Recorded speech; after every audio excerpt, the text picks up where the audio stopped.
Hi all, welcome to SS info Tamil. இன்றைக்கி நம்ம bread sandwich video தான் பார்க்க போகிறோம்.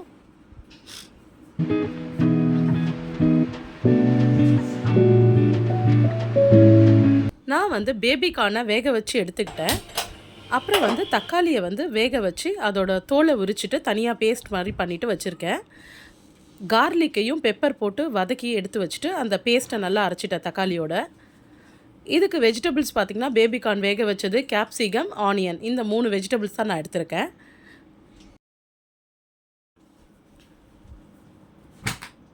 இதுக்கு பார்த்திங்கன்னா மில்கி மிஸ்ட் அந்த சீஸ் ஸ்லைஸ் எடுத்துகிட்டு அரைச்சி வச்ச பேஸ்ட்டு, ஒரு எக் ஆம்லேட் போட்டு நடுவில் வைக்கிறதுக்காக அதையும் எடுத்துக்கிட்டேன். இப்போ 1 by 1 வெஜிடபிள்ஸ் பேபிகார்னையும் கேப்சிகமையும் போட்டு வதக்கி வச்சிட்ருக்கேன்.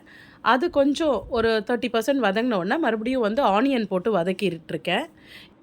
எந்த வெஜிடபிள்ஸாக இருந்தாலும் நான் சேர்த்துட்டு ஒரு 30% நல்லா குக் பண்ணிவிடுவேன். பெப்பர் அப்புறம் சால்ட் எல்லாத்தையும் போட்டு லைட்டாக குக் பண்ணி தான் எடுத்து வச்சுப்பேன் எப்போவுமே. நெக்ஸ்ட்டு ப்ரிப்பேர் பண்ணுறதுக்கு முட்டையை உடச்சி ஊற்றிட்டு அதில் ப்ளெயின் ஆம்லேட் மாதிரி வெறும் பெப்பர் சால்ட் மட்டும் போட்ட ப்ளெயின் ஆம்லேட் மாதிரி நல்லா பிக் சைஸாக தவாவில் ஊற்றி அது தனியாக எடுத்து வச்சுக்கிட்டோம்.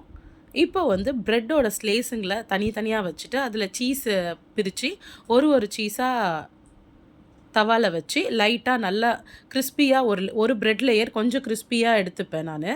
எடுத்துகிட்டு அடுத்த ப்ரெட் லேயருக்கு அந்த அரைச்சி வச்சோம் இல்லைங்களா தக்காளி அண்டு கார்லிக் பேஸ்ட்டு, அதை ஃபுல்லாக தடவிட்டு அது மேலே அந்த வதக்கி வச்ச காய்கறி எல்லாம் வச்சுட்டு ஆம்லேட்டும் வச்சுட்டு தவாவில் வச்சு ஹீட் பண்ணுவேன் கொஞ்ச நேரத்துக்கு. ஹீட் பண்ணிவிட்டு அதை க்ளோஸ் பண்ணுறதுக்கு ஏற்கனவே ரோஸ்ட் பண்ணோம் இல்லைங்களா அந்த ப்ரெட் லேயரை க்ளோஸ் பண்ணி ஒரு கொஞ்ச நேரம் ஒரு 3 minutes தவாவில் வச்சு எடுத்தால் போதும். எங்களோட ப்ரெட் பார்த்திங்கன்னா கொஞ்சம் டார்க் ப்ரௌனாக இருக்கும், ஏன்னா அது கொஞ்சம் கிறிஸ்பி கொடுக்கும், அதனால தான் அப்படி போட்டிருக்கேன்.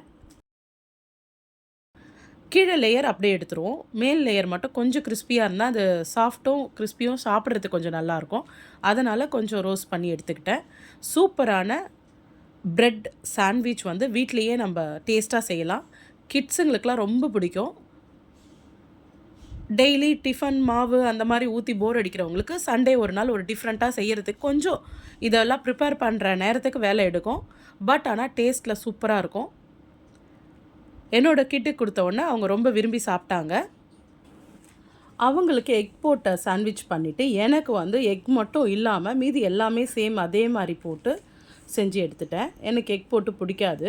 இதுவும் ரொம்ப சூப்பராக வந்திருந்தது. ஃபுல்லாக வெஜிடபிள்ஸ்லாம் நல்லா ஸ்டஃப் ஆகி அந்த சீஸும் பார்த்திங்கன்னா நல்லா ரோஸ்ட் பண்ணவே நல்லா உருகிடுச்சு.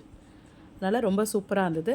கண்டிப்பாக வீட்டில் ட்ரை பண்ணி பாருங்கள், கிட்ஸுக்கெலாம் ரொம்ப பிடிக்கும். தேங்க்யூ ஃப்ரெண்ட்ஸ், தேங்க்யூ ஃபார் வாட்சிங் the video. Please subscribe and like the video. நிறைய பேர் சப்ஸ்கிரைப் பண்ணாமையே பார்த்துட்ருக்கீங்க, கொஞ்சம் சப்ஸ்கிரைப் பண்ணுங்கள். Thank you all.